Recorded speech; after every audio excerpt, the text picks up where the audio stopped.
Ce que vous voyez là, c'est une photographie de frelon asiatique. Le frelon asiatique, il ressemble beaucoup à la guêpe, mais ce n'est pas une guêpe. Il est un petit peu plus gros et surtout, le frelon asiatique, c'est une espèce envahissante.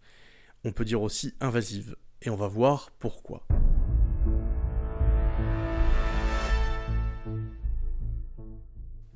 Pour comprendre la notion d'espèce envahissante, pour parler en tout cas du frelon asiatique, il faut regarder l'Europe. Parce qu'en Asie, le frelon asiatique, il pose pas de problème. Par contre, en Europe, c'est un vrai souci. Regardons donc la situation en Europe.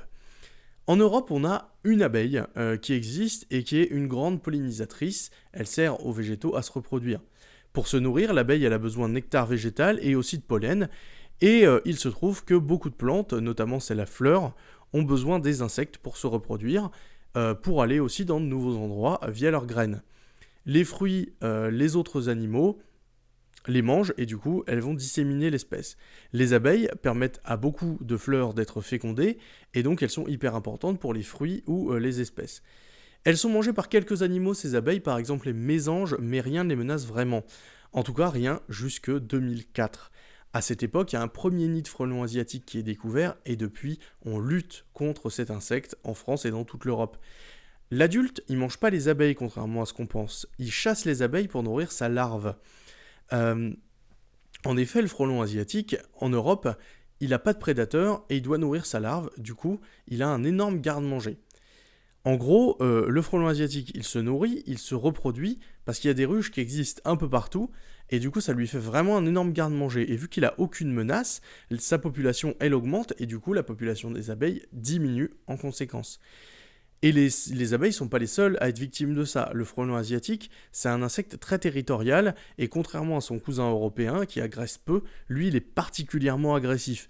S'approcher d'un nid sans protection, c'est extrêmement dangereux. Or, ces nids, il y en a de plus en plus. Ces nids pullulent. C'est très inquiétant, et ça peut être vraiment un risque pour les êtres humains également. Le frelon asiatique, c'est pas la seule espèce envahissante qui est en France. On a par exemple le moustique tigre, dont on a entendu parler récemment parce qu'il transmet des maladies aux animaux et aux humains. On a la tortue de Floride, ou alors la renouée du Japon. Alors ces espèces-là, c'est un peu particulier, c'est qu'elles consomment des ressources qui normalement sont consommées par des espèces locales. Et donc, les espèces locales, elles peuvent plus se nourrir correctement, et elles peuvent même risquer de disparaître parce que leur population, en tout cas, diminue. Une espèce envahissante, c'est une espèce introduite dans un écosystème qui n'est pas le sien à l'origine et qui va déséquilibrer ce nouvel écosystème. Et en général, c'est l'homme, de façon plus ou moins involontaire, qui a introduit ces espèces. D'ailleurs, on parle d'espèces invasives en France, mais il y a aussi des cas hors Europe, et d'espèces européennes invasives. Par exemple, c'est le cas de la guêpe commune, la guêpe qu'on connaît, la guêpe européenne.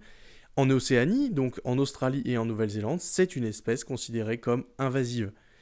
Pour préserver les écosystèmes, c'est donc très important de protéger les espèces en les protégeant d'autres espèces qui pourraient potentiellement être envahissantes. Au revoir et à très bientôt.